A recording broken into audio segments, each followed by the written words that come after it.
Europe के देश Iceland से, जहां भूकंप के 800 झटकों के बाद धरती फट पड़ी और बहुत बड़ा ज्वालामुखी विस्फोट हो गया। आइसलैंड के रेकिनस प्रायद्वीप पर हुए ज्वालामुखी विस्फोट के बाद चारों तरफ लावे का दरिया बहने लगा। धरती फाड़ कर निकल रहे धधकते लावे की दहशत पैदा कर देने वाली ऐसी कई तस्वीरें सामने आई, क्योंकि ज्वालामुखी विस्फोट के बाद वहां चारों तरफ धधकता लावा और धुआं ही दिखाई दे रहा।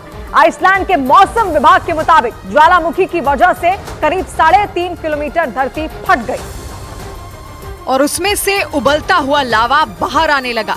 आइसलैंड के रेकिनस प्रायद्वीप में हुए ज्वालामुखी के महाविस्फोट की खौफ पैदा करने वाली कई तस्वीरें सामने आई। ज्वालामुखी फटने का जो वीडियो सामने आया, उसमें शुरुआत में सब कुछ बिल्कुल सामान्य दिखाई दिया, लेकिन महज 2 सेकंड बाद ही पहाड़ पर तेज रोशनी के साथ गर्म लावा जमीन से निकलने लगा। वीडियो देखकर ऐसा लगा मानो वहाँ कोई परमाणु बम फट गया हो। जमीन से निकलते लावे की वजह से वहाँ पूरा आसमान लाल हो गया। ज्वालामुखी से लावा इस तरह निकलने लगा जैसे आग का फव्वारा फूट पड़ा हो। ज्वालामुखी के विस्फोट की आसमान से ली गई तस्वीरों ने पूरी दुनिया में दहशत पैदा कर दी। धरती पर करीब 3.5 किलोमीटर की लंबाई में आग का दरिया बहता नजर आया।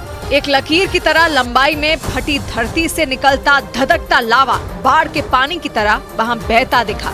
और इसके बाद पूरे आइसलैंड में इमरजेंसी का ऐलान कर दिया गया, क्योंकि धधकते ज्वालामुखी से लगातार धुआं और लावा बाहर निकल रहा है।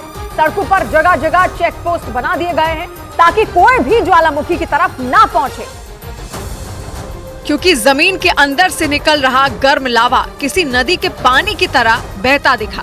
ज्वालामुखी के विस्फोट के बाद सामने आए एक वीडियो में तेज आवाज के साथ अंगारे धरती से तेजी से निकलते दिखाई दिए और ऐसा लगा पाताल से धधकते लावे का झरना फूट पड़ा हो। उबलता हुआ लावा ऐसे बाहर आ रहा था मानो वहां आग का दरिया बह रहा हो। अक्सर ज्वालामुखी किसी पहाड़ी की चोटी पर फटते हैं और वहां से लावा नीचे की तरफ आने लगता है, लेकिन रेकिनस में समतल जमीन सीधी लंबाई में फट पड़ी और वहां कहर बरपाने वाली आग की नदी बहने लगी। ज्वालामुखी से निकलते लावा की तस्वीरें देखकर ऐसा लगा मानो वहां प्रलय आ गया हो। कोस्ट गार्ड के जवान हेलीकॉप्टर के जरिए पूरे इलाके की निगरानी करते दिखे, जबकि वहां से लगातार पीले और नारंगी रंग का लावा निकलता नजर आया और पूरा इलाका धुआं धुआं हो गया। और इसी वजह से सिर्फ आइसलैंड ही नहीं, उसके आसपास के देशों की टेंशन भी बढ़ गई, क्योंकि हवा के साथ ज्वालामुखी से निकलने वाला जहरीला धुआं काफी दूर तक फैल रहा है। लेकिन सबसे ज्यादा खतरा आइसलैंड के ग्रिंताविक शहर पर